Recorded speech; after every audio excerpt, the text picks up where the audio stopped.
Assalamualaikum warahmatullahi wabarakatuh.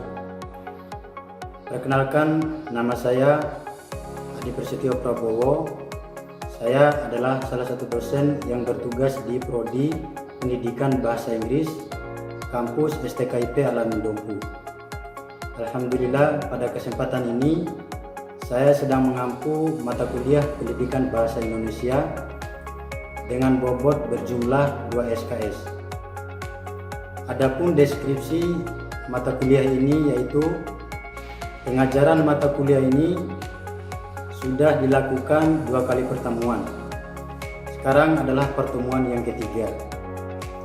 Capaian akhir yang ingin dicapai: pertama, mahasiswa mampu menjelaskan fungsi bahasa. Kedua, mahasiswa mampu memahami ragam bahasa. Ketiga, mahasiswa mampu mendeskripsikan bentuk penggunaan ragam bahasa di Indonesia. Model pembelajaran yang digunakan problem based learning, penugasan, dan diskusi. Mahasiswa akan diajak untuk memecahkan sebuah permasalahan. Penugasan ada 2. Pertama, tugas individu. Kedua, tugas kelompok. Tugas individu bertujuan agar mahasiswa mampu bekerja secara mandiri, mencari dan menemukan sendiri, tidak bergantung kepada orang lain. Tugas kelompok bertujuan agar mahasiswa mampu bekerja sama, menyatukan ide dan gagasan. Selanjutnya akan dilakukan presentasi kelompok. Di dalamnya ada kegiatan diskusi. Media pembelajaran yang digunakan LCD proyektor.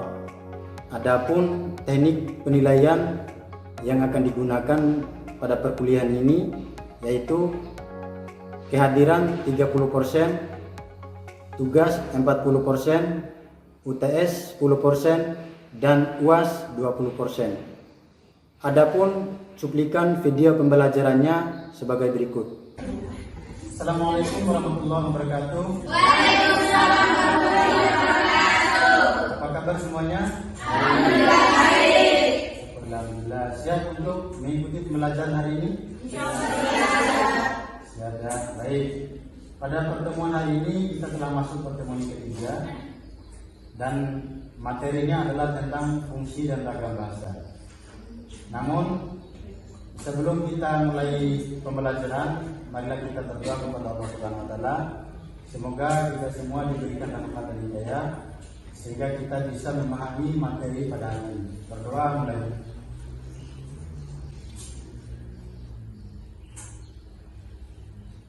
Berdoa selesai. Baik, teman-teman semua, silakan tanda tangani absen yang saya jelaskan. Tanda tangan saja sembari kita belajar materi tentang fungsi dan ragam bahasa. Nah, sebelum saya memulai materi ini, saya ingin refleksi sedikit materi yang telah lalu, yaitu materi tentang hakikat bahasa. Siapa yang masih ingat apa saja hakikat dari bahasa? Coba angkat tangan. Baik, silakan. Bahasa sebagai sistem dan sebagai lambang atau simbol. Bahasa sebagai sistem, lambang, dan simbol. Ada lagi yang bisa menambahkan?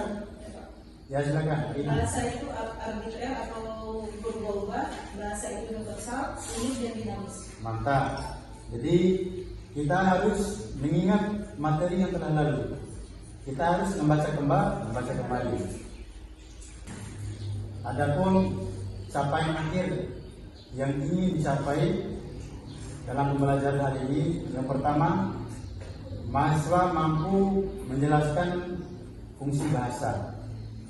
Yang kedua, mahasiswa mampu memahami ragam bahasa.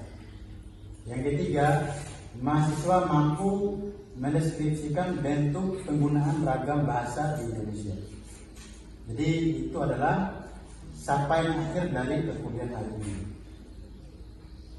Kemudian kita masuk pada materi inti, Ya, materi, fungsi, dan ragam bahasa tentunya tidak asing bagi kalian, karena kita sebagai pengguna bahasa tentunya sudah tahu materi ini, ya, sudah tahu dan sudah memahami apa itu fungsi bahasa dan ragam bahasa.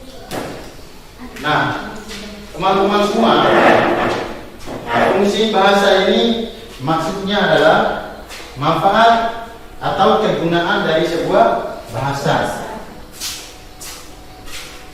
Manfaat atau kegunaan dari sebuah bahasa. Kita tidak hanya memakai bahasa, tetapi kita harus tahu fungsi dan kegunaan dari sebuah bahasa. Baik, coba ada yang bisa menjawab pertanyaan saya, apakah fungsi dari bahasa? Baik, alat sebagai alat komunikasi, maka sudah masuk ya, sudah mendekati. Ada yang bisa menambahkan lagi?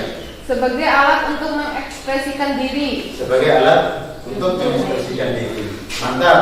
Jadi penggunaan bahasa tentunya banyak fungsi. Di antara yang dikatakan oleh Keraf di dalam bukunya tahun 1997. Fungsi bahasa itu yang pertama sebagai alat untuk mengekspresikan diri. Yang kedua sebagai alat untuk komunikasi. Yang ketiga sebagai alat untuk mengadakan integrasi dan adaptasi sosial. Yang keempat sebagai alat untuk kontrol sosial. Yang pertama sebagai alat untuk mengekspresikan diri. Coba kita lihat, coba kita ilustrasikan. Kita pernah melihat orang yang baca puisi? Pernah. Nah, dia mengungkapkan rasanya, isi hatinya, mengungkapkan idenya lewat bahasa yang indah, yaitu puisi. Ya, contoh puisi Khairin Anwar, aku kalau sampai waktuku, ku tak mau seorang pun kami merayu dan tidak dikakal. Jadi puisi ini ya menggambarkan isi hati seseorang bahwa dia adalah orang yang konsisten. Dia adalah orang yang tidak mampu dirayu, digoyahkan komitmen dan konsistennya. Ya, jadi di balik bahasa tersebut, di balik puisi tersebut ada isi hati dan perasaan yang disampaikan. Ya. Itulah yang dimaksud dengan bahasa sebagai alat untuk mengekspresikan diri. Begitupun dengan sebagai alat komunikasi. Contohnya kita dalam kehidupan sehari-hari ini kita tidak terlepas dari komunikasi dengan teman, keluarga, ya dengan dosen, guru dan sebagainya. Ya. Jadi kita berinteraksi, itu maksudnya ya, menggunakan bahasa. Kemudian fungsi yang ketiga sebagai alat untuk mengadakan integrasi dan adaptasi sosial. Nah, integrasi, apakah yang dimaksud dengan integrasi? Ada yang bisa menjawab? Integrasi itu apa? Silakan. Pembaruan hingga menjadi kesatuan yang utuh. Ya, pembaruan hingga menjadi kesatuan yang utuh atau usaha untuk menyatukan kembali yang sebelumnya berpisah. Ya, itu maksudnya integrasi. Jadi ketika kita ingin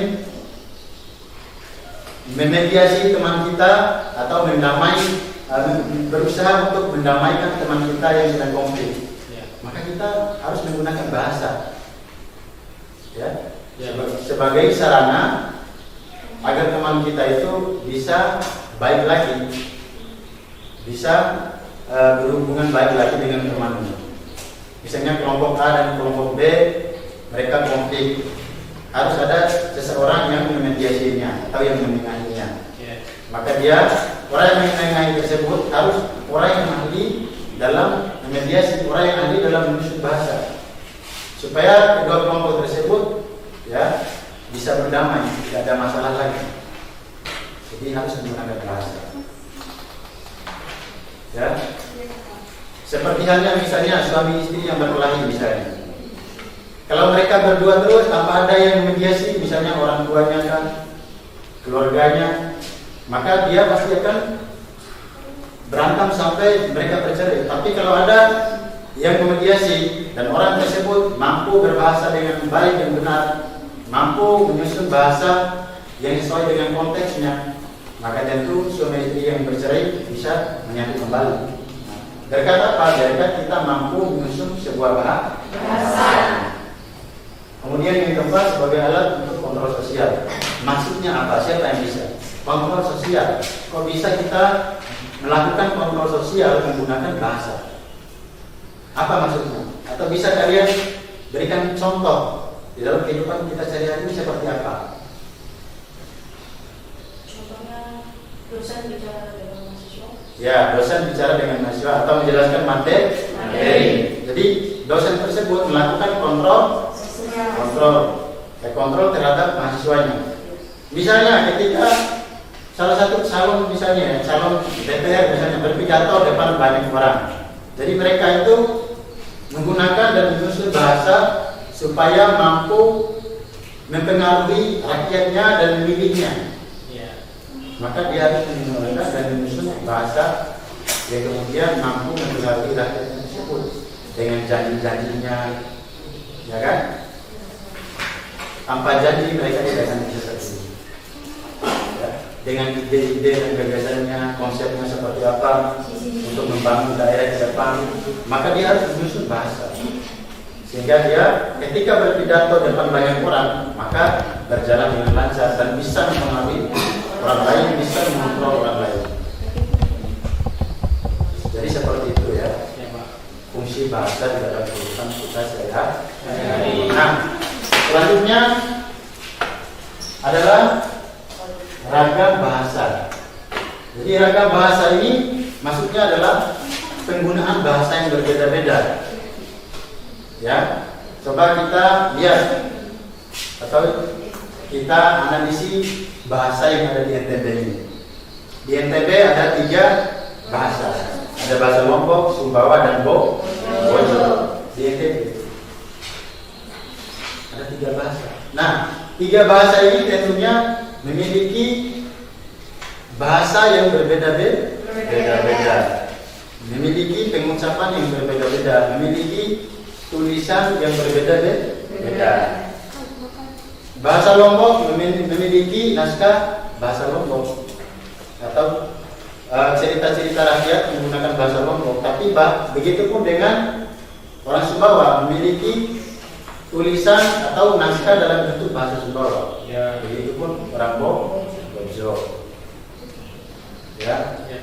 Nah, menurut salah satu ahli yang bernama Mustaqim ini, dia mengatakan bahwa ragam bahasa ini adalah variasi pemakaian bahasa yang berbeda-beda yang ditimbulkan sebagai akibat adanya ragam sarana, situasi, dan bidang pemakaiannya. Jadi sarana, situasi, dan bidang pemakaiannya. Nah, agar lebih rincinya materi tentang ragam bahasa ini, ya, coba kita analisis atau pecahkan sebuah masalah. Ya. Masalahnya adalah khususnya di NTB. Ya. Bagaimanakah bentuk penggunaan ragam bahasa di NTB? Bagaimanakah bentuk penggunaan ragam bahasa di NTB? Nah, ini akan menjadi tugas ya, tugas kelompok. Jadi kita coba buat kelompok.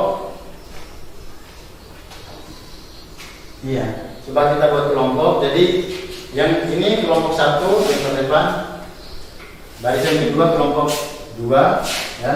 Yang ketiga kelompok 3. Jadi persoalannya adalah ini. Ini ya. Bagaimanakah bentuk penggunaan ragam bahasa di NTB? Paham? Penggunaan ragam bahasa. Seperti halnya tadi yang saya sampaikan, bahwa di NTB ini ada 3 bahasa. Ada bahasa Lombok, ada bahasa Sumbawa, dan ada bahasa Bojo. Nah, penggunaan bahasanya seperti apa? Misalnya kalau bahasa orang Bojo misalnya ngaha, makan ya, makan ngaha. Bahasa Lomboknya mangan. Begitupun bahasa Sumbawanya makan, mangan juga ya. Tapi ada bahasa yang lain. Ada kata yang lain misalnya mangan. Ya, jadi sama ya. Begitupun misalnya kata tabe misalnya ya. Kalau kita orang Bojo bahasanya tabe. Kalau orang Lombok tabe. Ini adalah variasi atau ragam penggunaan bahasa. Nah, coba kalian buat dalam bentuk kelima bentuk penggunaan ragam bahasa di NTB. Misalnya ragam bahasa Lombok seperti apa, Sumbawa seperti apa, Bojo seperti apa.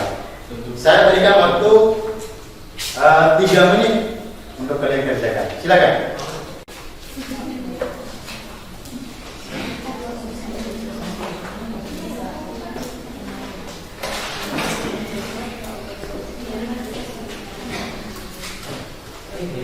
Sudah Pak. Sampai kelompok 3 sendiri. Kelompok 1 sebentar lagi.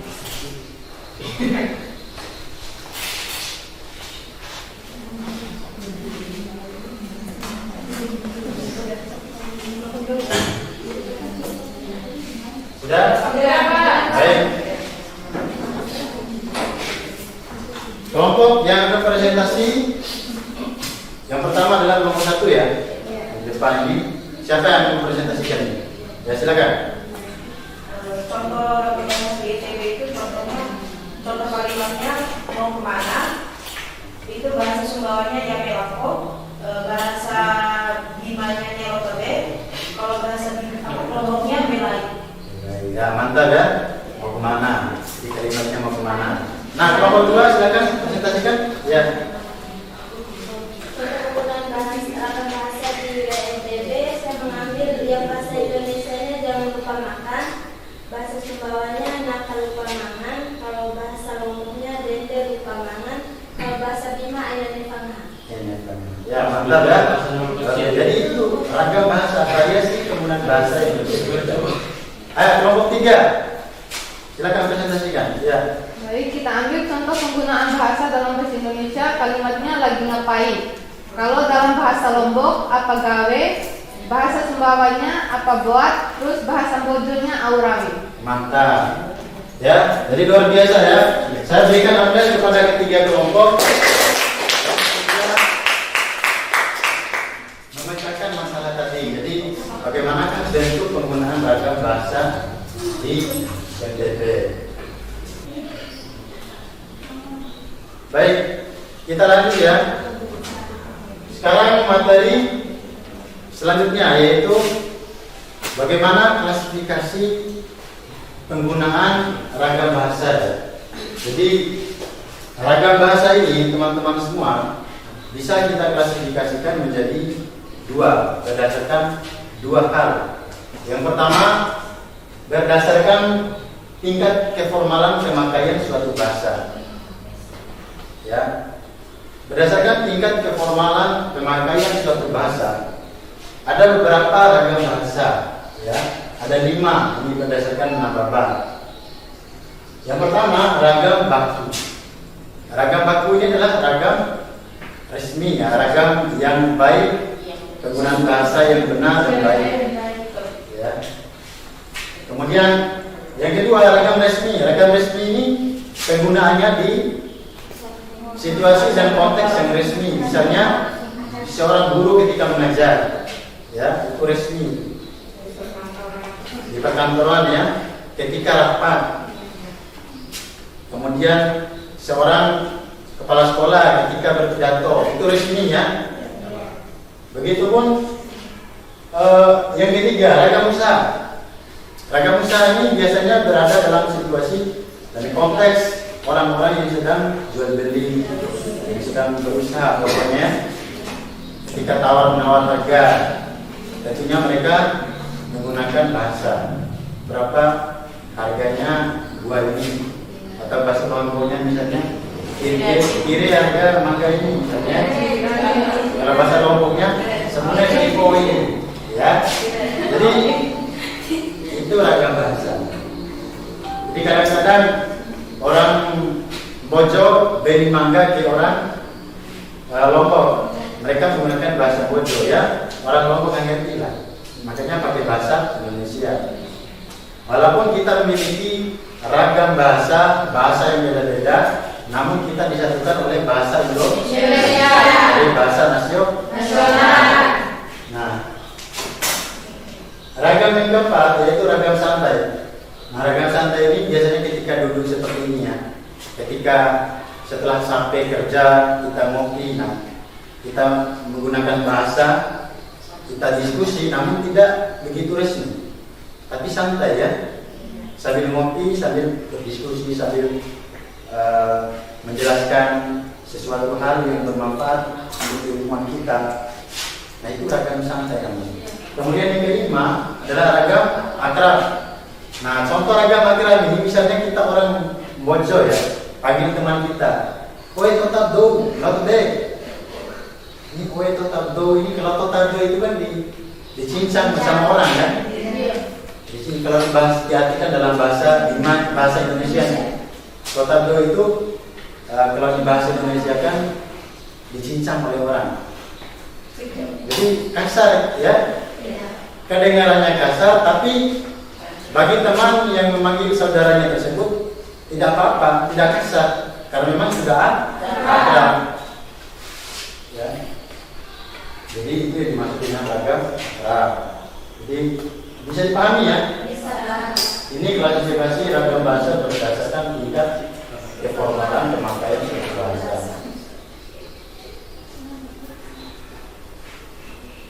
Kemudian selanjutnya, ragam bahasa berdasarkan fungsi dan situasi yang berbeda-beda. Nah, oleh Sugi Astuti ini membagi dua segi, yaitu dari segi pembicaranya, kemudian dari segi pemakaiannya. Dari segi pembicaranya ada tiga, ya, ada tiga. Yang pertama, ragam bahasa daerah, dikenal dengan istilah dialek atau logat. Dialek. Jadi dialek ini adalah ciri khas penggunaan bahasa suatu kelompok masyarakat di suatu daerah. Itu dialek. Nah, dialek kelompok ya memiliki dialek tersendiri. Begitupun Sumbawa, logatnya gimana ya? Kayak logat orang Korea, ya, atau Bali ya. Jadi punya logat. Bunyi bahasanya pun berbeda dengan orang Bojo. Kalau orang Bojo ini punya logat dia ketara dengan bunyi E atau huruf vokal. Ya, biasa saja bahasa orang Bojo. Nggak ada yang berakhiran konsonan, tapi berakhiran vokal. Jadi kami, nah, begitupun orang Lombok terkenal dengan akhiran K-nya, efektif, dibilang efektif. Jadi itu adalah logat. Nah, yang kedua adalah ragam bahasa dari segi pendidikan. Bahasa orang yang pendidikannya misalnya kalian mahasiswa berbeda dengan bahasa orang yang menjadi guru terminal, ya kan? Guru terminal bahasanya cenderung kasar-kasar. Ya. Kalau orang yang pendidikan bahasanya halus tingginya. Kemudian yang ketiga, ragam bahasa jauh dari segi sikap berbicara. Nah, ini ada tergantung pokok pembicaraan, tujuan dan arah pembicaraan, sikap pembicaraan. Ya, jadi segi-segi itulah yang menjadikan ragam ini menjadi ragam resmi dan non resmi. Kemudian yang kedua dari segi pemakaiannya dirincikan menjadi tiga. Yang pertama, ragam bahasa ditinjau dari segi pokok persoalan. Kemudian yang kedua, ragam bahasa ditinjau dari segi sarana. Sarana itu adalah mediator, alat bisa kita, yaitu ada ragam lisan dan ragam tulis. Kemudian yang ketiga, dari segi pemakaiannya, yaitu berdasarkan unsur kosakata atau pencampuran kosakata. Jadi seringkali kita mencampur antara bahasa Bojo dengan bahasa Indonesia. Itu maksudnya yang ketiga. Baik, teman-teman sekalian, saya rasa materi ini sangat menarik ya, karena materi ini sangat dekat dengan kehidupan kita dalam sehari-hari. Baik, ada pertanyaan sebelum saya menutup pembelajaran hari ini? Belum ada? Baik. Kalaupun belum ada berarti saya akan bertanya. Ya. Namun sebelum saya bertanya, saya akan memberikan tugas. Ya.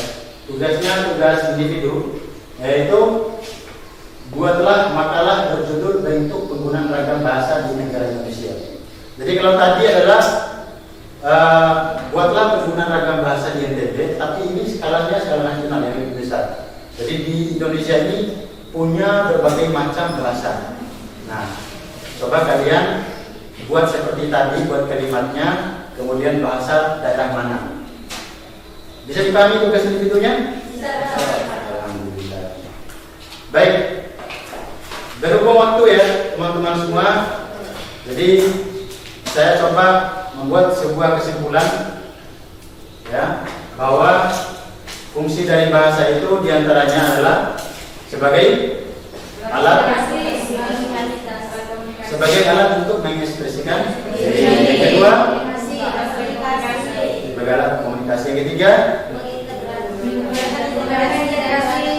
dan yang keempat, kontrol sosial. Baik, coba saya tanya, apakah yang dimaksud dengan ragam bahasa? Ya, silakan bisa. Ragam bahasa adalah variasi pemakaian bahasa yang berbeda-beda yang ditimbulkan sebagai akibat adanya ragam sarana, situasi, dan bidang pemakaian bahasa. Nah, jadi bisa kita simpulkan pembelajaran kita hari ini bahwa ragam bahasa adalah variasi penggunaan bahasa yang berbeda-beda sebagai akibat dari adanya ragam sarana, situasi, dan bidang pemakaian.